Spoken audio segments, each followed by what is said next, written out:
My name is Alyssa, and today we are going on a road trip on a motorcycle. Let's start with securing the luggage. I prefer straps like this where it is a closed loop and not able to bounce off like a bungee cord potentially could.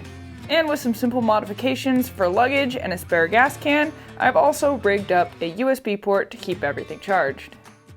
I carry a ton of tools with me so I can do just about anything I need, including a tire repair kit. All of this travels with me every ride. This might look really big, but it actually has my tent, my sleeping pad, my sleeping bag, and even a Duralog in case we get to have a fire later. But it's all in one. Try to find bags with good straps and anchor points to make sure that you can secure them well. And my personal added bonus, a camera bag. Lastly, I throw a bungee net over everything so I can keep my extra layer easily accessible. I review the plans I've made for the trip and some options along the way should weather change. I set the trip to keep track of my miles between gas stops. Now we're going to check the motorcycle itself, so tire pressure, oil levels, just make sure that your noble steed is ready to hit the road. Woo, it got windy. Try to keep your upper body loose. As you're going to get pushed around in the wind, you don't want to affect the motorcycle, and give trucks a little more room as they might need it.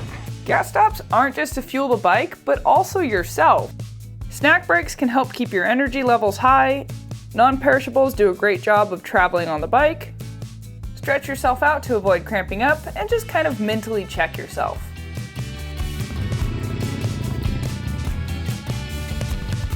I don't know about you, but these things are kind of creepy. That squiggly line means fun for motorcyclists, and I planned most of my trip to find twisties like this. However, taking the road less traveled means don't pass up gas and carry emergency cash, as gas stations out here don't always take card. Also be mindful of what's open. Small towns don't always carry the same hours. And look at the size of that sandwich.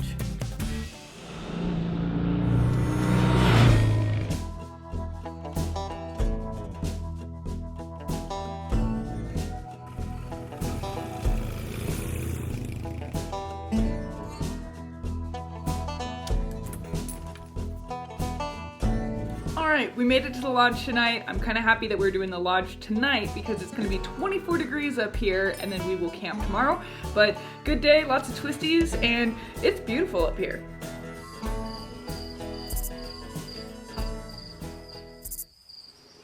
Good morning, and although we're at a lodge, I must share with you one very silly and great example of what not to do mistake.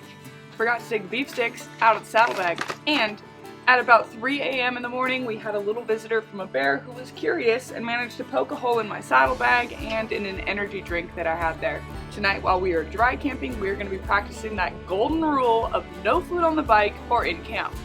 I cleaned it up so it wouldn't smell, and the energy drink even crystallized as it was that cold last night. With that settled, I double-checked where I'm staying the night on the app. There are several campsites in the area, and this one looks like a good fit, plus it allows campfires. And travel tip, allergy pills, especially in the motorcycle helmet. That breeze hits you in different regions with everything blooming, so these are going to save me today. And lots of water. The wind will dehydrate you, and we are at altitude here.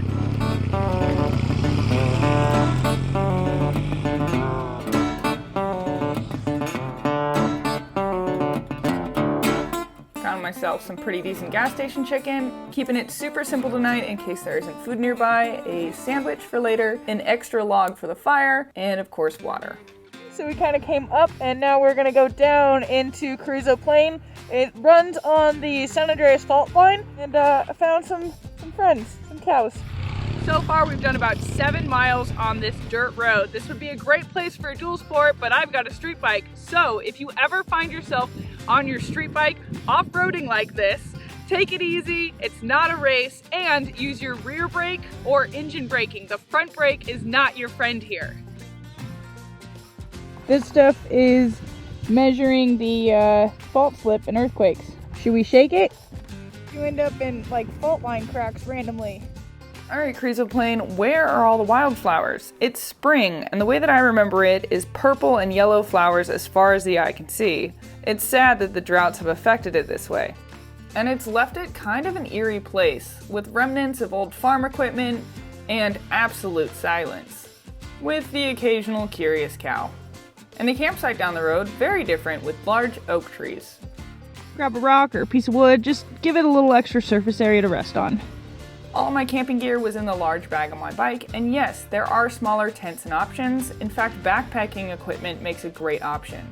If it's going to be cold, get yourself an insulated sleeping pad and nice sleeping bag. A sleeping bag should have 2 numbers, the comfort number and the limit number.